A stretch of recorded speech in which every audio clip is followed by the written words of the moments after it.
Hari ini saya akan menjelaskan mengenai berita yang sedang ramai dibicarakan di media sosial tentang seorang ibu berumur 69 tahun dengan alamat di Jalan Suwiknyo, Pontianak. Ibu ini sudah meninggal dunia pada tanggal 21 Maret tahun 2020 di Rumah Sakit Sudarso, Pontianak. Riwayatnya, tanggal 13 Maret, ibu ini mulai demam, batuk, dan sesak napas. Pergi berobat, kemudian pada tanggal 20 Maret tidak ada perubahan, sehingga ibu ini dirawat di Rumah Sakit Dr. Sudarso di Pontianak dan masuk dalam kriteria pasien dalam pengawasan. Dinas Kesehatan melakukan pengambilan sampel spesimen nasofaring terhadap almarhumah, kemudian dikirim ke Jakarta. Pada tanggal 21 Maret, almarhumah meninggal dunia. Karena hasil laboratorium belum keluar, keluarga bersikeras atau memaksa untuk memandikan almarhum di rumah.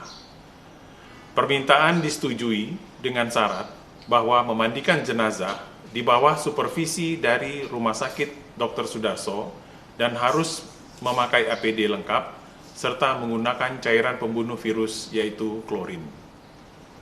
Jenazah dibungkus plastik dari rumah sakit, kemudian dibawa ke rumah almarhum untuk dimandikan. Ada 2 orang anak almarhumah yang ikut memandikan dengan 1 orang petugas fardu kifayah. Ketiga orang ini memakai APD lengkap dengan memandikan menggunakan cairan klorin, yaitu cairan pembunuh virus. APD lengkap yang dipersyaratkan sesuai protap mereka gunakan pada saat memandikan dan memang di bawah supervisi petugas pengendalian dan pencegahan infeksi dari Rumah Sakit Dr. Sudarso. Setelah memandikan jenazah, tempat memandikan jenazah kemudian juga disiram dengan cairan klorin ini. Jenazah kemudian dikafani dan dimasukkan ke dalam plastik, kemudian dimasukkan ke dalam peti, kemudian disolatkan di surau di depan rumah almarhumah. Selanjutnya, di pemakaman, peti dibuka untuk memberikan tanah untuk mengganjal jenazah. Kemudian peti ditutup kembali, lalu ditimbun dengan tanah. Pada tanggal 29 Maret 2020, hasil laboratorium keluar dengan hasil kasus konfirmasi COVID-19 atau positif COVID-19. Terhadap hasil tersebut, Dinas Kesehatan Provinsi dan Dinas Kesehatan Kota Pontianak telah melakukan proses disinfektan terhadap lingkungan di sekitar rumah almarhumah dan 2 gang di sisi kiri dan kanan gang tempat almarhumah tinggal.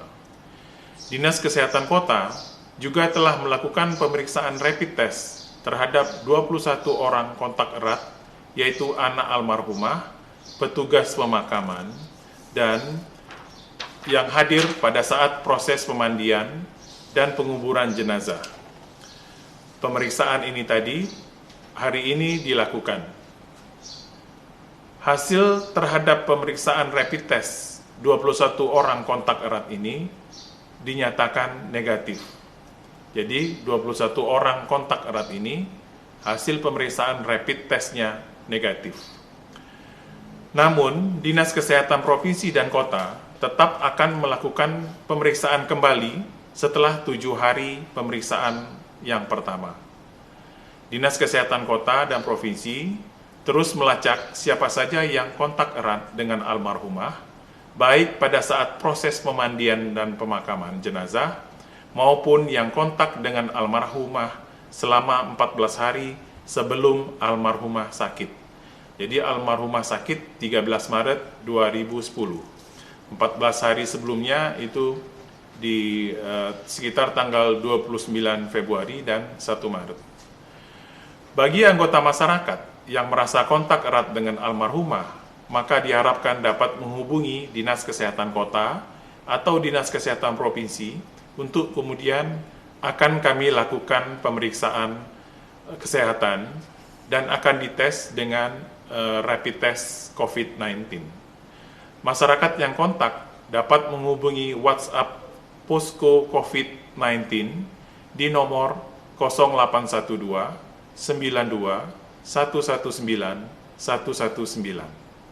Dengan adanya kasus ini, saya mengharapkan masyarakat tidak panik. Jadi kalau memang ada nanti yang kontak erat, silahkan menghubungi Dinas Kesehatan Kota Pontianak maupun Dinas Kesehatan Provinsi Kalimantan Barat. Diharapkan masyarakat tetap tinggal di rumah, tidak melakukan aktivitas di luar rumah, kecuali untuk hal-hal yang sangat penting.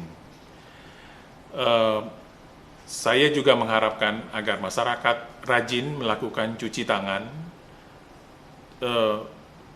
makan makanan yang bergizi, diet seimbang, banyak makan buah dan sayur, istirahat yang cukup, olahraga yang cukup di halaman rumah.